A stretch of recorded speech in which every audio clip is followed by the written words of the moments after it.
Assalamualaikum warahmatullahi wabarakatuh. Waalaikumsalam. Perkenalkan di sini kami dari kelompok 10 kelas B 2019 akan mempresentasikan tentang penggunaan sistem kontrol hidrolik untuk analisis, respon, dan kestabilan sistem pada proklip. Anggota kelompok 10 beranggotakan 3 orang. Yang pertama, Ahlan Najar dengan NPM 19103116003. Dan yang kedua, Azmi J. Nasiruddin dengan NPM 19103116007. Dan yang terakhir ada Habib Alhamdi Putra dengan NPM 19103116012. Next.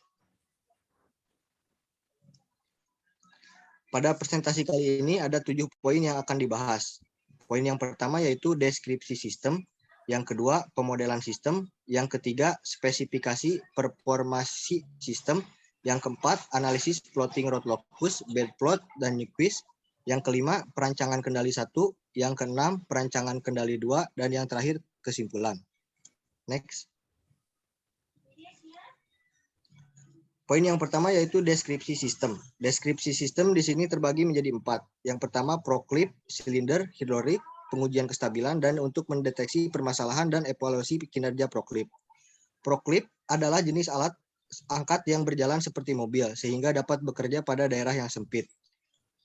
Pada proklip ada 2 silinder hidrolik yang bekerja untuk menahan gaya vertikal pada saat proses pengangkatan dan silinder horizontal yang berfungsi untuk menahan momen yang terjadi akibat tumpukan beban barang yang diangkat cukup jauh dari poros roda depan.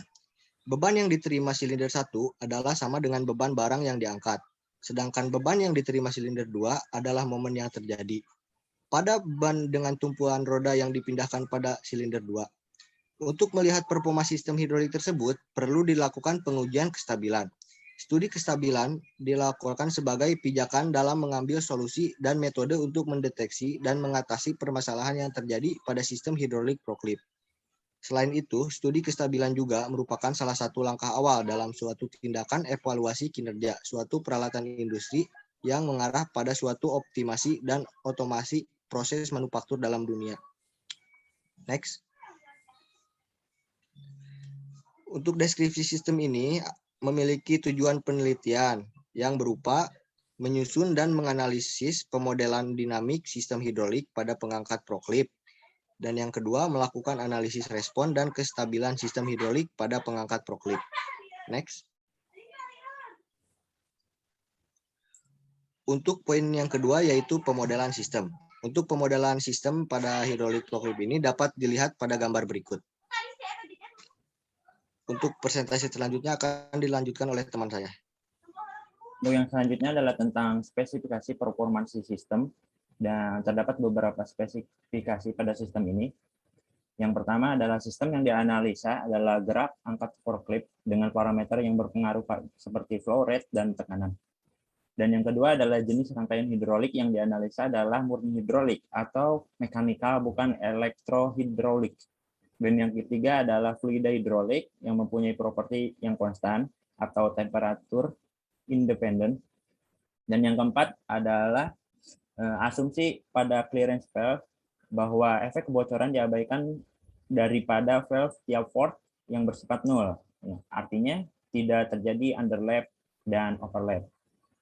Dan yang selanjutnya pada tiap silinder hidrolik mempunyai tekanan yang uniform dengan besar yang berbeda terhadap bagian silinder lainnya, dan fenomena terjadinya kavitasi yang diabaikan. Dan yang keenam adalah pengaruh akibat vibrasi diabaikan, dan simplifikasi failure analysis adalah mengasumsikan pada sistem terjadi pembebanan statis, dan pendekatan thick wall silinder analisis yang digunakan pada simplikasi failure analysis pada tabung silinder hidrolik dan diamati pada beban maksimum. Dan selanjutnya adalah tentang analisis root losses, Bodeford dan Nyquist, di mana pada percobaan yang kami lakukan pada software MATLAB menggunakan transfer function dengan fungsi berikut pada gambar, dan dilakukan plottingan MATLAB transfer function tersebut dan diperoleh analisis root locus dengan gambar tersebut, di mana ternyata semua akar-akarnya terdapat di sebelah kiri, sumbu imajiner atau imajiner axis, atau semua akar-akarnya bernilai negatif, sehingga sistem dikatakan stabil pada analisis root locus ini. Dan yang selanjutnya berupa analisis Bode plot yang ditampilkan pada gambar tersebut, yang dihasilkan pada plottingan MATLAB. Dari Bode diagram diperoleh peak frekuensi atau resonansi frekuensi sebesar 5 dB. Yang selanjutnya adalah analisis kestabilan Nyquist yang ditampilkan pada gambar berikut, di mana dari diagram Nyquist terbentuk, ternyata diagram tidak melingkupi titik atau minus 1,0, sehingga kestabilan sistem tinggi. Untuk mengatasi tingkat meningkatnya kestabilan sistem dapat dilakukan dengan merubah koefisien-koefisien yang ada pada parameter transfer function berikut. Adapun langkah-langkah yang dilakukan dua cara untuk mengatasi tersebut. Yang pertama adalah mengganti dimensi silinder atau merubah nilai rotasi A, B, D, E, dan F. Dan yang kedua adalah mengganti valve, merubah nilai notasi C. Dan yang selanjutnya berupa perancangan kendali yang akan dibahas oleh teman saya. Selanjutnya perancangan kendali pertama. Oke, di sini akan menjelaskan flowchart mengenai sistem hidrolik. Yang pertama ada silinder pada posisi di belakang. Pada keadaan awal, silinder 1.0 dan silinder 2.0 berada pada posisi di belakang atau retract. Selanjutnya, pedal start diinjak. Pedal start diinjak, maka solenoid atau sol pada 4/3 directional control valve 1.1 aktif. Aliran fluida dari pompa 0.1 menuju bagian belakang silinder 1.0 sehingga bergerak naik, dan beban yang ada di atas silinder 1 ini akan menghasilkan momen yang akan ditahan oleh silinder 2. Selanjutnya, silinder mencapai posisi mengangkat beban. Saat silinder 1.0 mencapai posisi mengangkat beban, tekanan fluida yang mendorong akan meningkat sampai pressure PS1 aktif.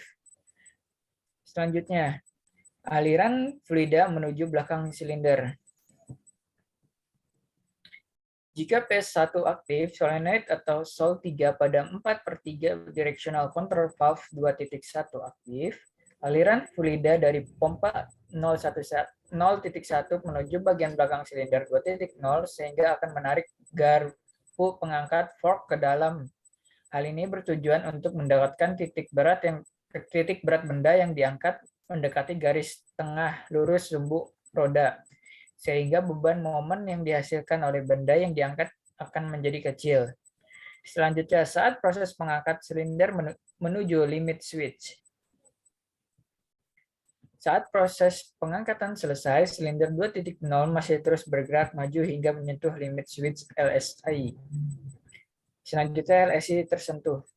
Saat LSI tersentuh, solenoid Sol 1 pada 4/3 directional control valve 2.1 aktif, aliran fluida dari pompa 0.1 menuju bagian depan silinder 2.0 sehingga silinder 2.0 ini bergerak mundur hingga pada posisi awal, dan selanjutnya tekanan fluida akan meningkat sampai pressure limit PS2 aktif.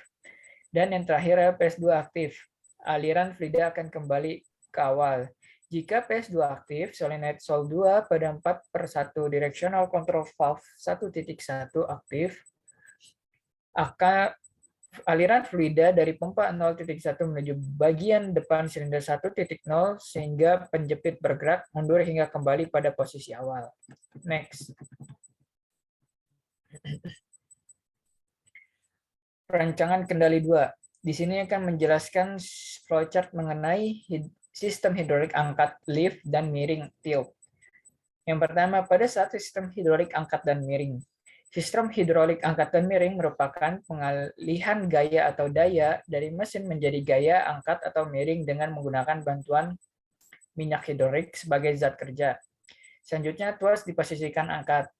Ketika tuas diposisikan untuk angkat, maka minyak hidrolik akan mengalir menuju katup angkat atau leaf valve, dan selanjutnya menuju silinder angkat atau leaf cylinder. Minyak hidrolik akan mengisi bagian bawah dan silinder sehingga silinder akan menaikkan garpu atau fork menuju ketinggian yang diinginkan oleh operator. Selanjutnya minyak akan menuju reservoir. Apabila akan melakukan gerak turun, maka untuk menekan minyak menuju reservoir digunakan berat beban peralatan kerja itu sendiri.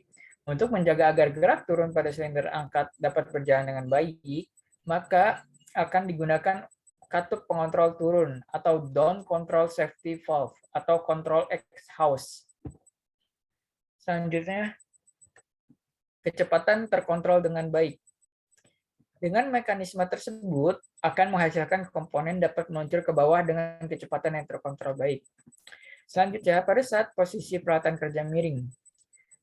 Pada saat menginginkan posisi peralatan kerja miring, maka setelah tuas perintah miring digeser, aliran minyak dapat mengalir menuju katup miring atau tilt valve. Cara kerja untuk fork miring ke atas dan ke bawah pada hakikatnya sama dengan untuk mekanisme pengangkatan dan penurunan beban, karena menggunakan jenis silinder yang sama, yakni single acting. Selanjutnya aliran minyak mengalir menuju kutub miring. Ketika miring ke atas, minyak hidrolik dialirkan menuju bawah silinder sehingga mendorong beban pada posisi yang diinginkan. Untuk mekanisme miring ke bawah digunakan berat beban itu sendiri dengan dibantu oleh safety valve. Selanjutnya sesuai dengan sudut kemiringan. Sudut kemiringan pada fork bertujuan untuk memudahkan pengoperasian bongkar muat beban serta menjaga kestabilan forklift pada saat mengangkat beban.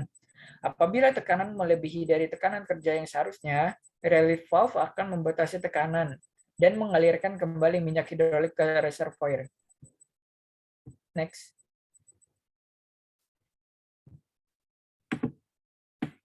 Dan pada poin terakhir yaitu kesimpulan.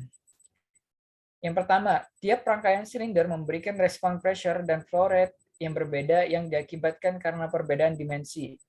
Perbedaan tuntutan kondisi operasi dan penggunaan komponen yang berbeda-beda, respon pressure dan flow rate tersebut mengindikasikan performa yang terdiri untuk tiap sistem berdasarkan tuntutan proses. Yang kedua, hasil uji stabilitas menunjukkan bahwa sistem hidrolik pada pengangkat forklift memenuhi stabilitas.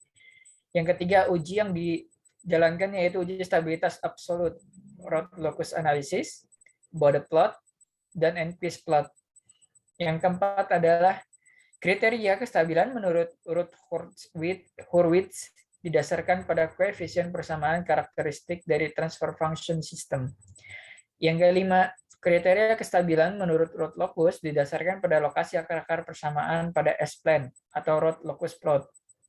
Dan yang terakhir ada 6. Kriteria kestabilan menurut Enquist didasarkan pada akar persamaan karakteristik dari transfer function system serta bentuk konstan yang tergambar pada S-plane. Next. Sekian dan terima kasih. Kurang lebihnya mohon maaf. Billahi taufiq wal hidayah. Wassalamualaikum warahmatullahi wabarakatuh.